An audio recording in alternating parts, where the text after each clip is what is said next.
Bom dia, bom dia, bom dia pessoal. Decidi fazer um vídeo rapidinho aqui sobre o livro Como Fazer Amigos e Influenciar Pessoas, do Dale Carnegie. E eu tô começando a estudar ele. Ultimamente eu tenho visto que eu tenho aprendido com um professor antigo, tenho escutado os áudios dele e tenho aprendido que se você lê alguma coisa você aprende bem melhor. Também tem o fato de ensinar, mas você ensinando, você também aprende bem, né? Talvez a melhor forma de ensinar, de aprender, seria ensinar alguma coisa, né? Mas hoje eu me ative no caso na figura da escrita mesmo, né? Você ler, escrever e replicar algumas ideias do livro. Como fazer amigos e influenciar pessoas.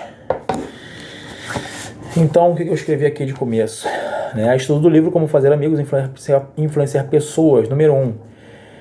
Existe uma lei fundamental na conduta humana, que é a seguinte: sempre faça com que o outro se sinta importante. Isso não é novidade, isso vem lá de Eclesiastes, que é um livro da Bíblia, e diz para sempre tratar o outro melhor do que você, ou sempre tratar o outro numa hierarquia maior do que aquela que você está, e é mais ou menos nesse sentido aí, né? Sempre tratar o outro como mais importante do que você.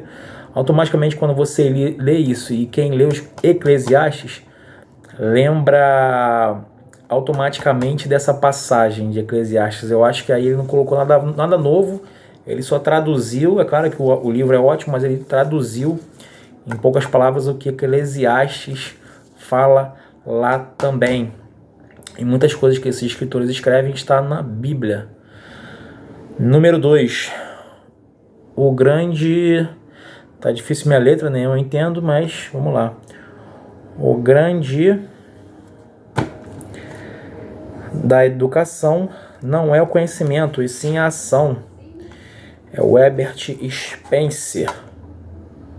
O grande objetivo... Consegui entender minha letra. O grande objetivo da educação não é o conhecimento, e sim a ação. Isso é muito interessante. Não lembro da Bíblia quando eu leio isso, esse número 2 que eu escrevi aqui sobre o livro, mas eu lembro de um cara chamado Pablo Marçal, que ele fala o seguinte: quando você aprende uma coisa, tenta utilizá-la 20 vezes. E não ficar só na teoria, senão você acaba esquecendo, e aí se perde, e aí você não usa ela para nada. Você aprendeu aquela coisa, mas aquele é como se fosse um talento escondido, né? Já que eu mencionei a Bíblia antes no número 1. E esse vídeo também estou lendo 2 livros ao mesmo tempo, então esse vídeo está sendo muito sobre a arte de improvisar, né? Estou fazendo esse vídeo de improviso. Eu não usei o CapCut. Eu tô realmente com papel e caneta aqui, estou na minha cozinha e é muito improvisado. E esse livro sobre improviso que eu tô lendo, que é o Pense Rápido e Fale Melhor, se não me engano, é de um professor de Stanford. Quem faz o prefácio dele é que ele é o professor da oratória. Vocês devem lembrar aí de um óculos, o cara que usa óculos, o cara que lembra até o professor, por isso esse é o nome da série Casa de Papel. Ele usa óculos, ele tem barba, bigode, e ele faz o prefácio desse livro. E ele foi campeão de quem faz o prefácio, né? O professor foi campeão de oratória várias vezes e é muito conhecido atualmente. E esse outro livro que eu estou lendo, concomitantemente a esse, o Como Fazer Amigos, ele fala muito para você só saber improvisar, dar alguns exercícios e tal. Então, esse próprio vídeo que eu estou fazendo agora é um tipo de colocar o outro livro em prática. Ficou meio confuso? Acho que um pouquinho, né? Mas vamos lá para o objetivo desse livro aqui, desse vídeo, na verdade. Número 3, dando seguimento.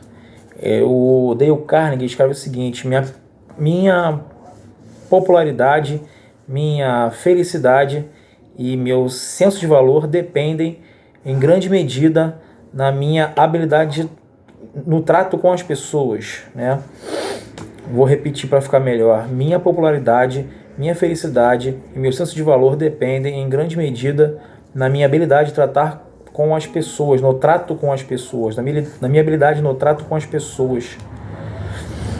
Então, meu pensamento que eu tive sobre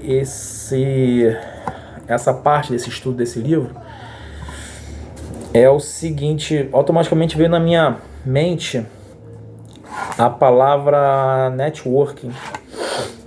Porque quanto melhor eu tratar as pessoas, quanto mais pessoas, obviamente essas pessoas têm que ser de qualidade, tem que ser alguma coisa que agreguem para você na sua vida, na minha vida, na vida de todo mundo. Se você ter um networking de qualidade, né? Networking muita gente já sabe, mas para aqueles que não sabem brevemente, net significa rede e work vem de trabalho, né? Então, networking, né, uma rede de trabalho ou os seus contatos ali profissionais que você tem, vem mais ou menos desse sentido aí, mas de uma forma geral é o teu círculo, melhor dizendo, de pessoas, não é? Porque se você tiver, obviamente, com pessoas interessantes, inteligentes, você vai ser a próxima pessoa interessante, inteligente, e você vai aprender muito com esse tipo de pessoas, você vai se beneficiar no bom sentido daquilo que elas vêm agregar para você, né? Da mesma forma que você está com pessoas que usam drogas, cometem crimes, você vai ser uma pessoa à margem da sociedade, né? Não vai respeitar o princípio do pacta sunt servanda, né? Os tratados devem ser respeitados, né? Se você romper o trato social, você vai viver à margem da sociedade. Mas no número 4, vem escrito lá, número 4 que eu escrevi, tá? Do livro Como Fazer Amigos e Influenciar Pessoas. Quando você está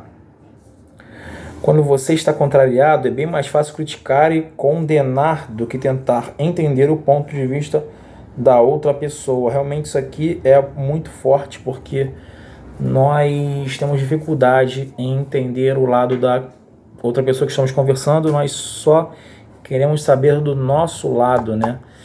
E quando somos contrariados, vem uma forte emoção e a gente precisa muita maturidade e controle emocional para dar esse tipo de segundo passo. Eu lembro muito do second level thinking, né? Pensamento de segundo nível, quando é falado, quando eu li essa parte do livro e escrevi porque eu achei bastante importante, lembrando que eu estou apenas iniciando o estudo desse livro, né? Estou iniciando a leitura e estou fazendo um estudo também.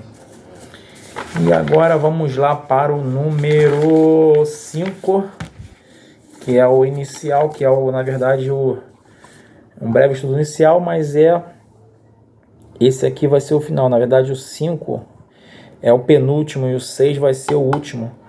O 5, inicialmente, que eu achei interessante também nesse livro é o seguinte: se você quer conhecer o mel, não chute a colmeia. Isso também achei muito interessante, me fez refletir que às vezes nós queremos coisas boas para as nossas vidas, mas nós não sabemos lidar com a dificuldade, e às vezes a dificuldade tem alguma coisa interessante ali que a gente pode aprender, mesmo em situações bastante difíceis.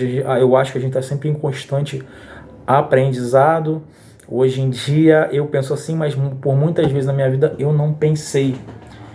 Então, para mim veio essa lição, né? Talvez você vá entender de outra maneira, mas para mim, de uma maneira breve também, sem ser muito profundo, quanto a isso, eu entendi assim. E o último item que eu escrevi no estudo desse livro foi o seguinte: a lidar com pessoas, estamos tratando com seres emotivos e não seres lógicos. Eu resumi uma parte aqui, porque realmente quando a gente quer alguma coisa, a gente acha que é só quando a gente está num cargo, né, numa empresa ou dentro do funcionalismo público, que é o meu caso, e às vezes a gente basta dar uma ordem que a gente quer que aquela ordem seja cumprida, mas a gente está lidando com pessoas, então pessoas não são lógicas. Obviamente Tem pessoas que têm aquele tipo lógico, mas as pessoas em geral são mais emotivas. Então a gente tem que lidar melhor com as pessoas, respeitando, falando mais suavemente, de forma mais sutil, e não dando ordens lógicas e cobrando muito, né? Também entendi muito nesse sentido. Bom, esses foram 6 tópicos rápidos do meu estudo inicial do livro Como Fazer Amigos e Influenciar Pessoas, Dale Carnegie. Obrigado, até a próxima.